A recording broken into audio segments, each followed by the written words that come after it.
Well, first and foremost, 40 points to nil against the local rivals. No one could have predicted that, or could you? No, and to be honest, I didn't sort of go into the game. Yeah, you go into the game hoping that you can have a good win. But I thought the game early. I thought it was a tough physical game.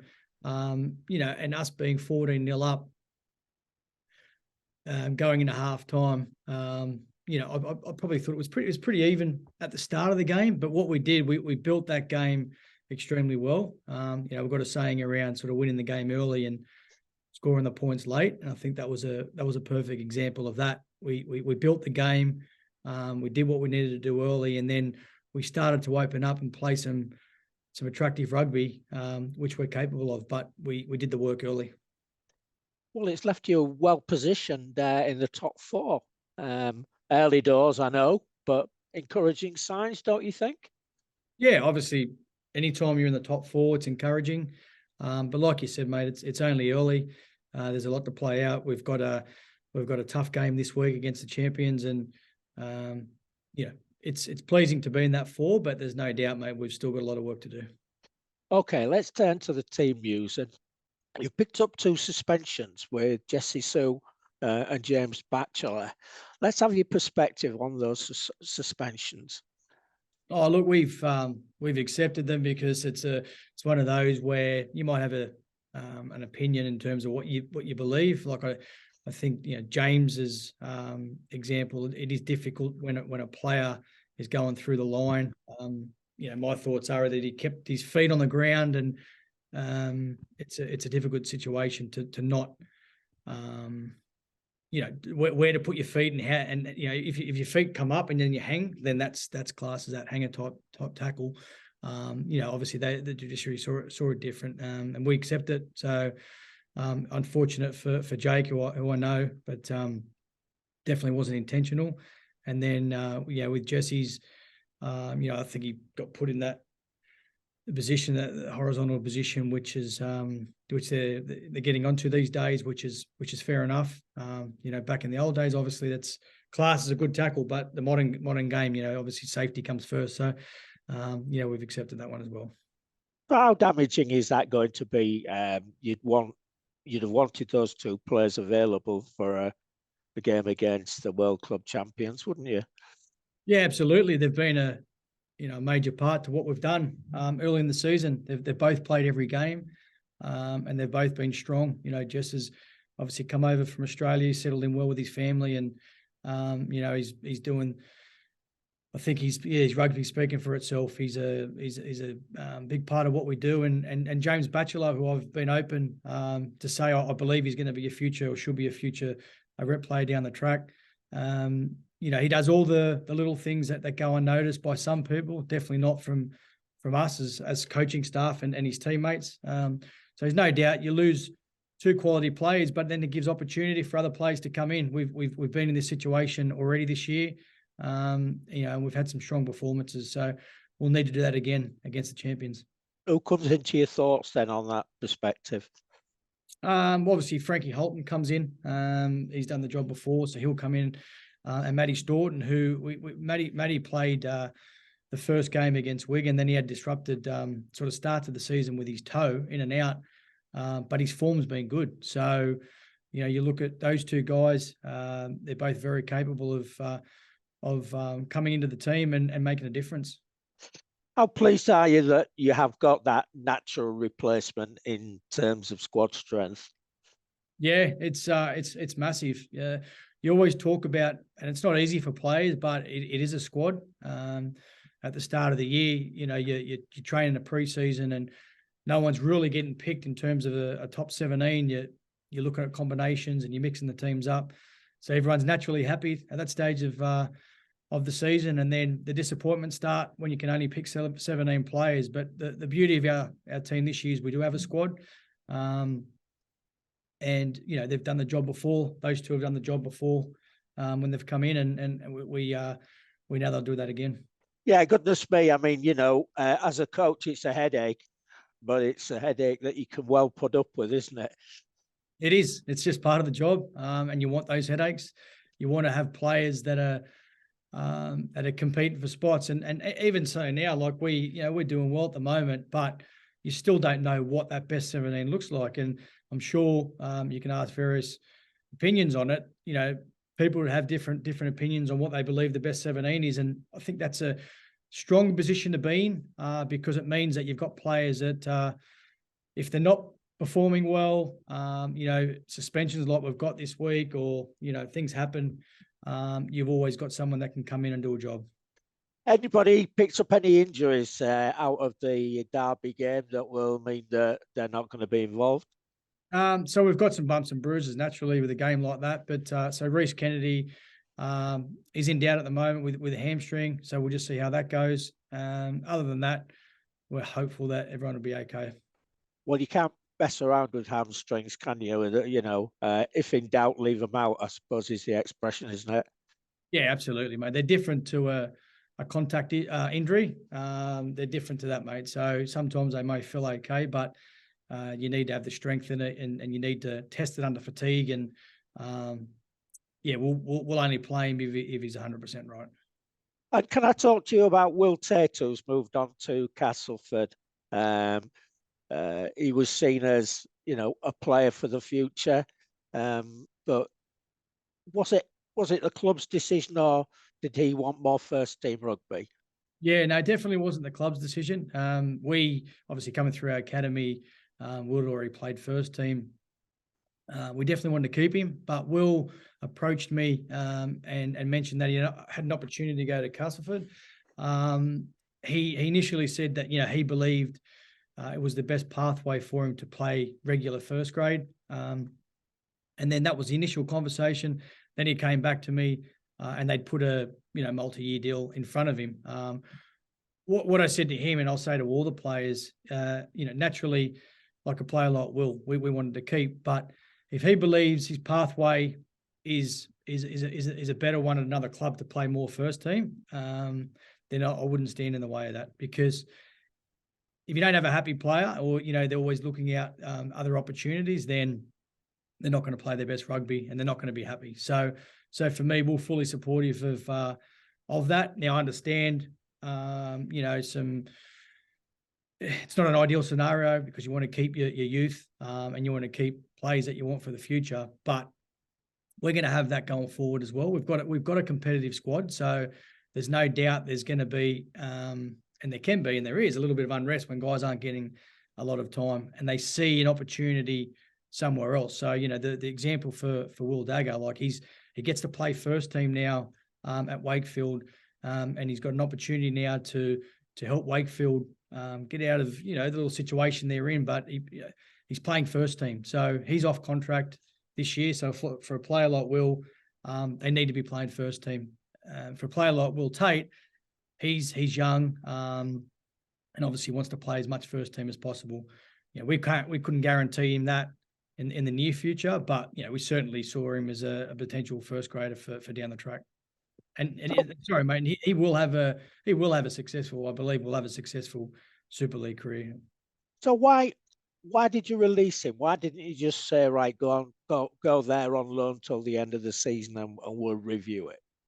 Because he actually said to me that he believes that his pathway and to play more first team is better suited there. So for me, if you've got a player, and I'm, to be honest, mate, if anyone came to me to say that, it means that they're not willing to, or they see other players in front of them, so to speak, at the time. You can have, you take two ways. You can say, well, I'm going to dig in here and I want to stay at the club and I'm going to fight for my position. And some people do that. And they come out the other side and they have a long career at our club or at a certain club. Others say, well, no, I see a better opportunity at another club. So for me, I wouldn't stand in the way of someone if they didn't 100% want to be here. Because like in any job, if you 100% don't want to be at an organisation, or whether it's a rugby team or any business, you're not really putting in your best effort every day. But a player like Will, he naturally came to work and he was doing that. But my worry was going forward, if I held him back, he could always be looking at, well, I'm not playing, why didn't you let me go? And it's just not, I don't believe it's right for the player at his age to do that. Okay, can I talk to you about the boot on the other foot with a player who's come in Corey Hall? Where does he fit in, and how close is he to coming into your thoughts? Yeah, so Corey has got a bright future in the game. What we want to do with Corey is obviously manage him the best way possible, and initially that'll be a slow process because he's coming into a team at the moment that we're doing reasonably well, and players have been here all preseason and and done the hard yards, so to speak. So Corey Hall will definitely be playing first team for us at some stage. I don't know when that would be, but we have high hopes for Corey. We talk about players of the future and potential rep players. There's no doubt in the world Corey Hall potentially can be that. So for me, the immediate focus is around getting him used to the environment, getting him comfortable with the environment, and developing in the best way we can. And then when he goes in, because the worst thing for someone like Corey would be throw him in now.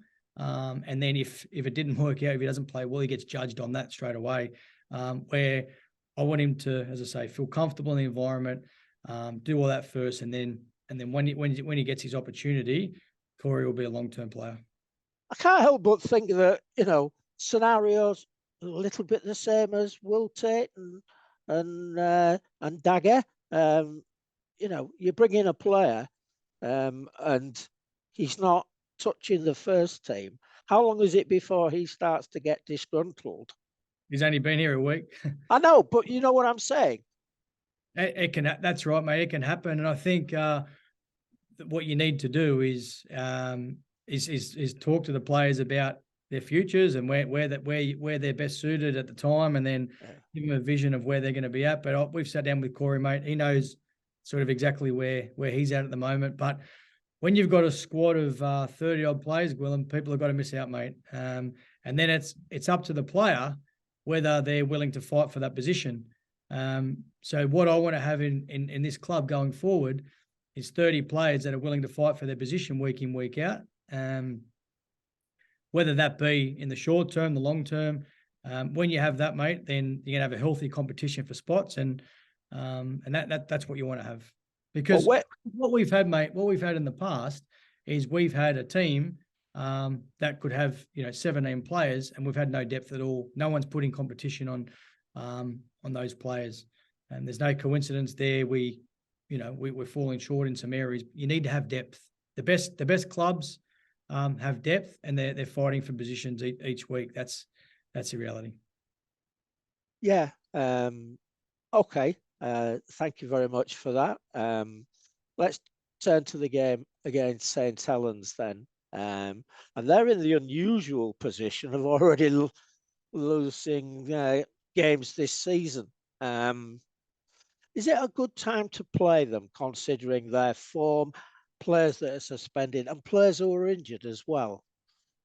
Whenever you play St Helens off a loss, it's probably not ideal. So we obviously had a loss last week. I've got all the respect in the world for St Helens and what they've done over the past 4 years. They're a club that doesn't matter what position they're in, who wears that jersey, and we talk about as we're talking about before. They'll do a job. So we've got our issues in terms of player suspensions and suspended and possible sort of injuries and things like that. So I think it's an even playing field there. But they're coming to our home ground, and we're really looking forward to the challenge on Friday night. It's going to be, it's another step for us to be able to build that layer of belief of where we are and where we want to get to. And there's no better team to play this Friday to do that. Are they the benchmark side, do you think? Well, there's a lot of quality teams, but I still believe they are. I mean, they've done it for 4 years, the last 4 years. And, there's no doubt the trip to Australia took its toll. It's certainly would, because they haven't really taken a breath yet. They've played week in, week out. I think what they did against Cass when they came back and was remarkable. Like any team would have an excuse for losing that game. I think that was their first game that they played, and naturally they've had some losses along the way. But they're a quality team who, as I said, who we respect. But we've got an opportunity on Friday night to go prove that we're growing as a club, we're growing as a team, and and put in a strong performance. How much is belief the key factor here? Because Saints been so dominant as they have been over the last few years. Sides can not be forgiven, but it's understandable if they think, right, well, we're going out there, we want to win, but do we really have the belief that we can win? Yeah, 100%, mate. Beliefs everything. If you don't believe that you can beat Saints, you won't beat them. You need to have true belief, because they're a side that they do. We pride ourselves in effort and competing, and they're the benchmark in that. That's what they've done for the past 4 years. So, firstly, you need to match them in that area, and you need to believe that you can match them in that area. And then it's all about moments. You don't get a great deal of opportunity against Saint Helens, but when you get that opportunity, you need to take it.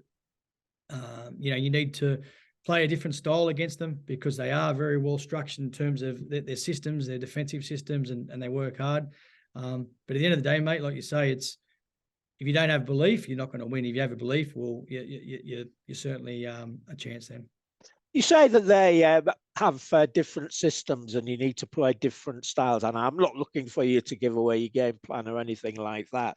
But can you just give us a little bit of an insight into what you mean by that?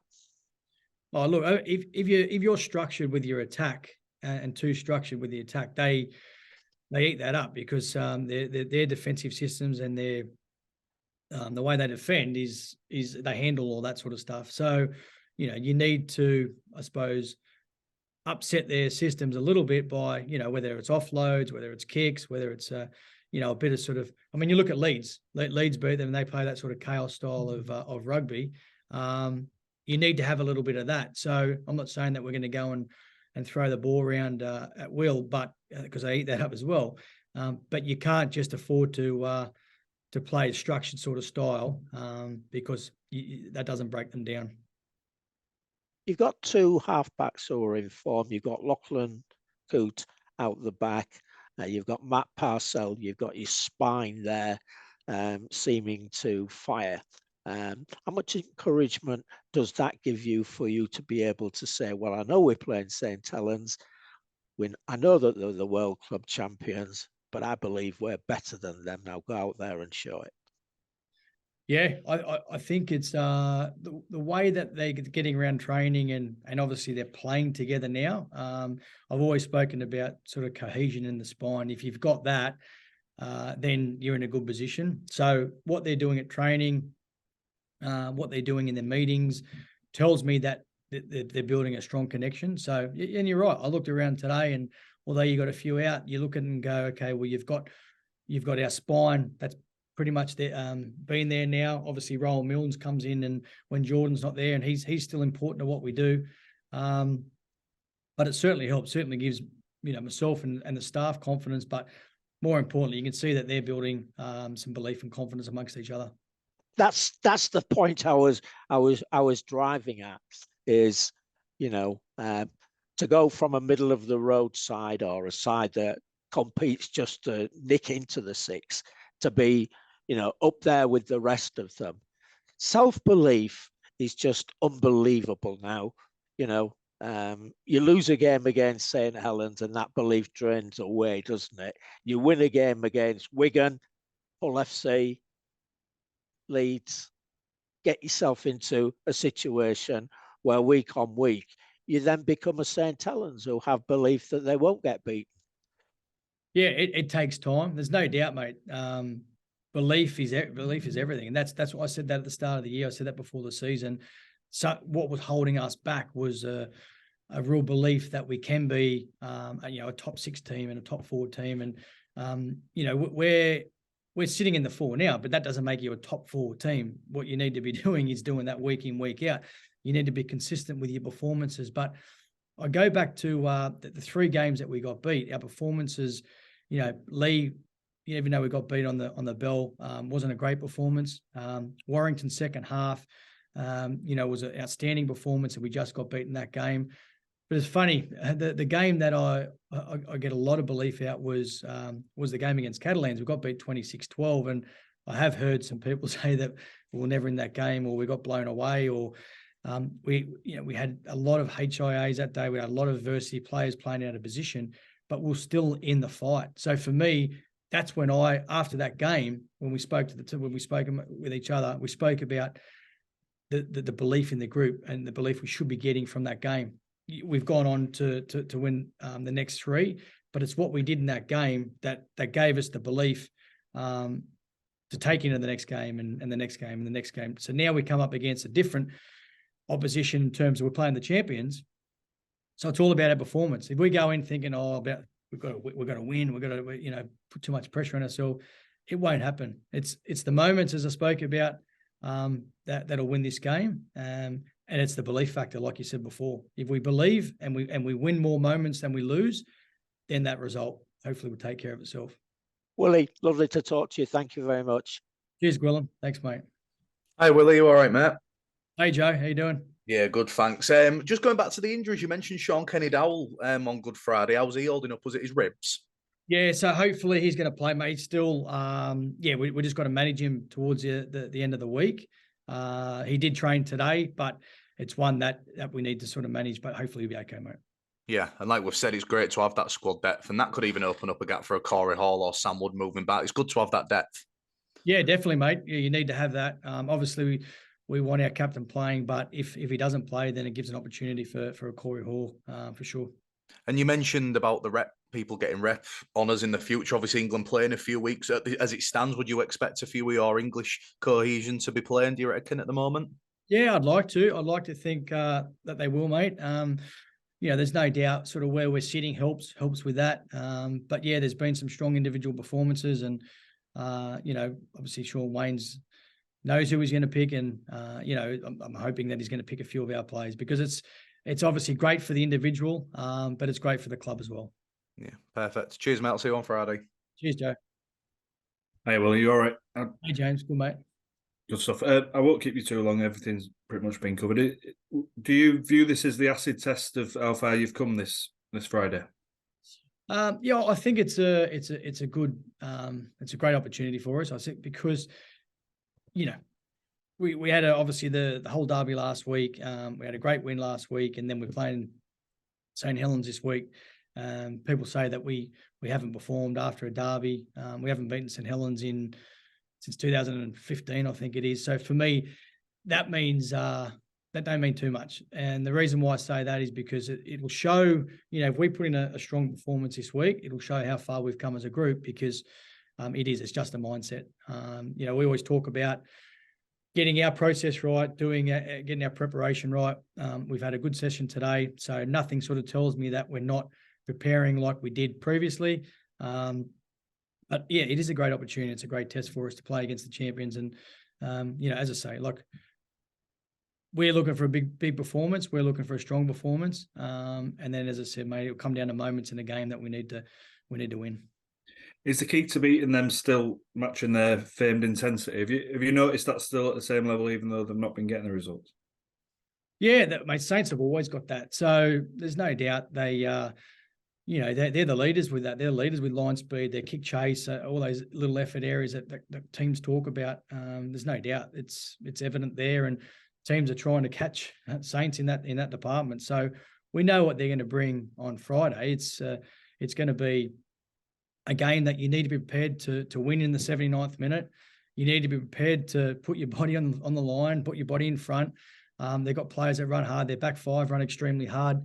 They've obviously got halves that are taking on the line. So they ask a lot of questions at you, but you need to be physical, because if you're not physical against a team like Saints, you're in for a long evening. So, we've been physical. We've competed every game. Effort's been up there, so we need to maintain that this week. Lovely. Thank you. I'll keep you any longer. Cheers. All the best Friday. Cheers. Thanks, mate. Thanks, James.